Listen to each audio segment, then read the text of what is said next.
Getting the best from everyone, step 2. How do we make that happen?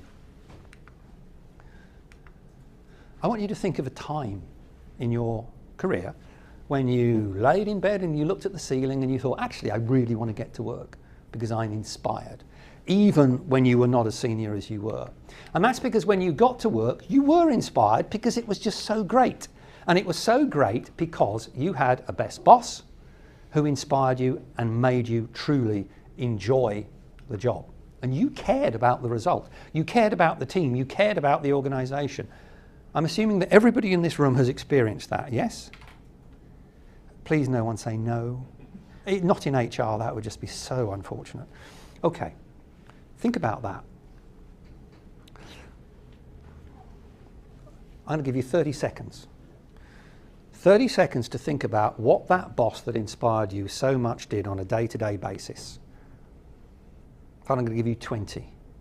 Think of one thing that that boss did that inspired you so much on a day-to-day basis that made them special. 20 seconds, go. Okay, call out, whatever. Trust in me, trust in him. Demonstrating integrity. Credibility. Keep going. Values. Yeah, keep going. Confidence. Keep going. Clear purpose. Keep going. Said thank you. Thank you, yeah, keep going. Kept it simple.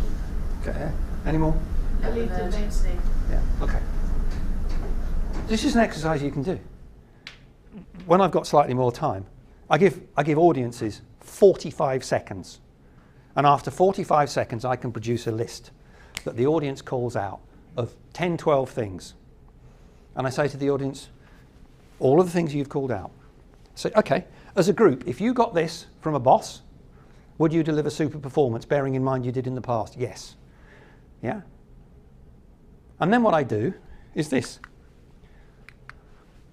I've asked that question for 8, 9 years of leaders around the world, and I've collated it. This, because I promise you, your things are in there.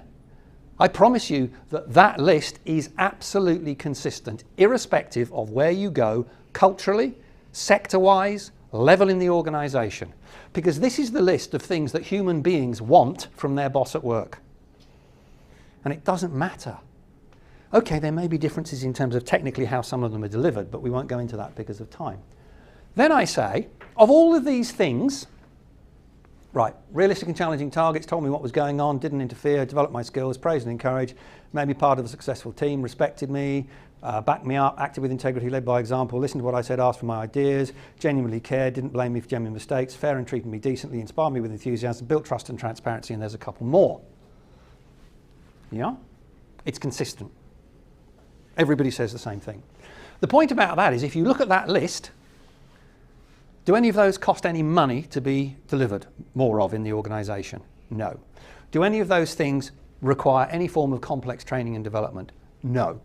Could any of those things not be done more of tomorrow? No. So we have a list of things that we know make people deliver super performance because you've said they probably made you give super performance. They cost no money, could be done more of tomorrow and don't require a course. So if we were to say, as I say to chief executives, give that list to every single leader in your organisation, get them to assess themselves, and where they're not delivering on that list, they should do more, or get them to give the list to their team and assess them. Now, you notice they're colour-coded. They're colour-coded in terms of, does this relate to the emotional relationship? Does this relate specifically just to the task, or a bit of both? And fundamentally, the breakdown that I get back is exactly the same as that every time. 70 to 80% are purely based on the emotional relationship between the individual and that boss. So the delivery of super performance is not about telling people to do the job. It's about creating an environment where people are inspired to do the job and more. But this is what HR can facilitate happening more effectively in an organisation. Because HR can start acting upon the mindsets of leaders to facilitate that happening. Now, some of you will have seen these figures, but I'll just run through them quickly if you haven't. Corporate Executive Board 2009-2013, employee effort difference between line managers who do those things and don't, tell people how what they do contributes to the big picture. 20% extra effort, 8%, fair and accurate feedback day to day, 39%, good development plan supported by line manager, 38%, showing people you genuinely care, doesn't cost much, 25% more effort, good boss can reduce risk of talent loss by 87%, line manager impacts 17 of the top 20 drivers of high performance, the other 3 are rated less important than 15th, good line manager can also develop potential to perform better in the future by 30%, and the money and promotion effect for those people that think money is the answer wears off after 12 weeks. So from the perspective of finance directors say, oh, I thought it was only 2 to 3% maximum, this sort of stuff. No, 25%.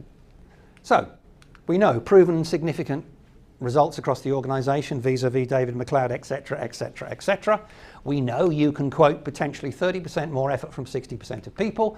If you work that through the financials, as I did with the Chartered Securities Institute, you have a credible case for saying if all leaders in our organisation do those things on those lists that cost nothing, we could get 10 to 15% on bottom line. What am I saying? I'm saying if leaders do the things, we get 10 to 15% for no investment, potentially, on our bottom line. These are the facts in terms of David McLeod and various other stuff. I won't go through them. Again, you can produce reams of this for a finance director or chief executive to say, it works. Case proven. My own experience at UBS, interesting, 235 increase in profitability, but with a 3% reduction in headcount.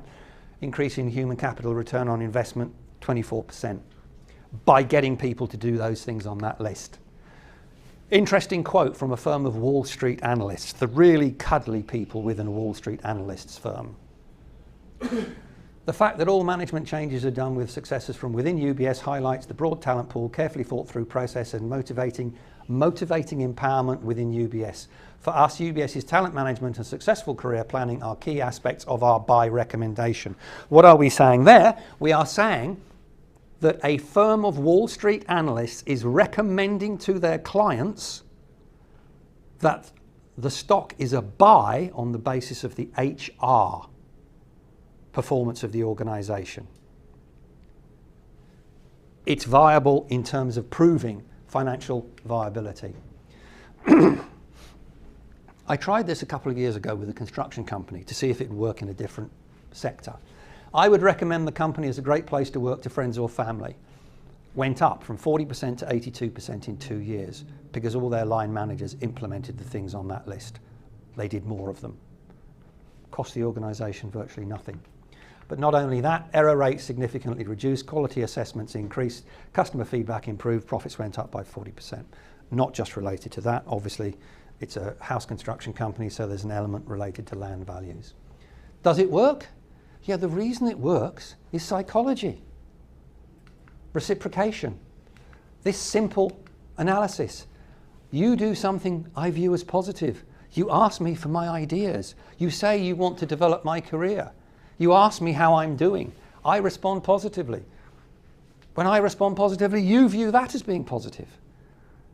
It's pretty much it's a subconscious process. It produces serotonin. It happens. Equally, for the line manager that says the stupid thing, it works in reverse with cortisol. This is why change happens or doesn't happen. At its most basic, this is why transformation projects work or don't work. Because somebody says, you're going to change and this is how you're going to change. Boof, cortisol, thank you very much, disengaged. Actually, we're going to take time to explain why this is important, why we need to do it and how it benefits you. Sounds more interesting. Human brain. Maybe not quite as brightly coloured as this. But success isn't rational. We keep thinking that everything that happens in our organisations is rational. We know brains, 10% conscious, 90% subconscious. Won't go into the details. Our plan to purchase stuff when we go to a shop is 80% rational, 20% emotional. So we do research, we talk to our friends, we check the ratings. Right, I'm going to go and buy, I'm going to go and buy this coffee machine. This is the model I'm going to get. Then we walk into the shop. And this is the one I'm going to buy, and I walk over to it, and then suddenly I notice over here there is a coffee machine that is bright red with much gold upon it. Not only that I have recognised that Beyonce has one of these in her kitchen. And although it costs twice the price and does half the number of things as the one I should be buying, because Beyonce has it and it's red and has gold on it, I buy it. And at that point in time, the figures flip. 2080 becomes 8020. Is there anybody in this room who's gone into a shop and bought something they shouldn't have done? That's what's happening. But when you flip this round to what we're trying to do as organisations in terms of getting people to take on our ideas and do what we want, Corporate Executive Board, again, employees' decision to deliver high performance is about 60-40. Rational, emotional. Question: how can HR help organisations more effectively enable line managers to present both a rational case for employees to do the thing they're asking and also an emotional case around what's in it for me, this is how it will develop you, or whatever.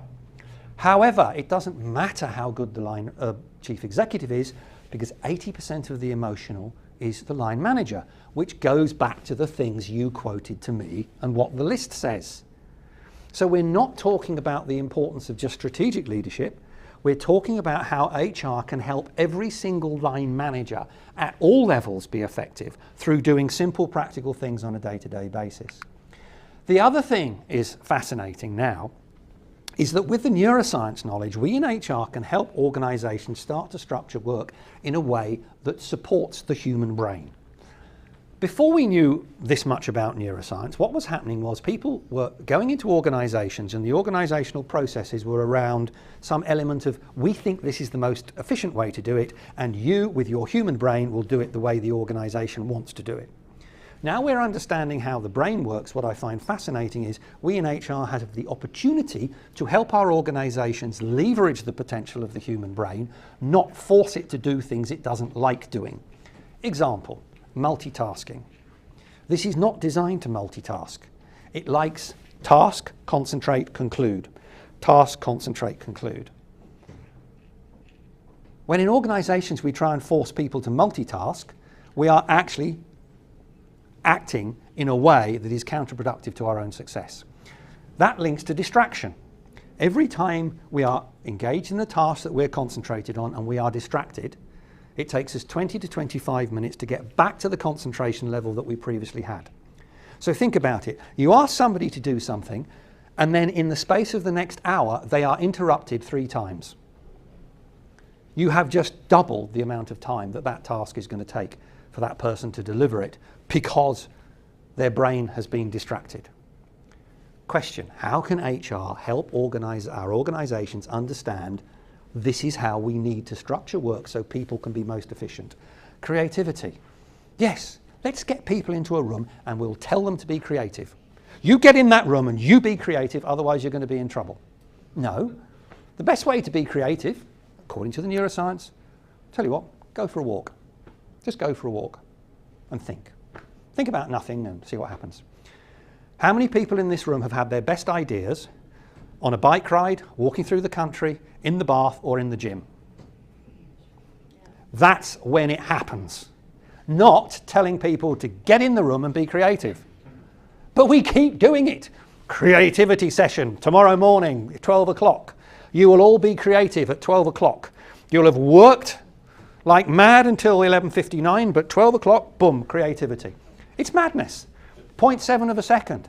That's how long it takes this to decide when we meet someone whether we are likely to trust them and like them. The subconscious has already done tens of thousands of analytical calculations and it said, don't like this one, before you even know it. And from that point onwards, you have a problem.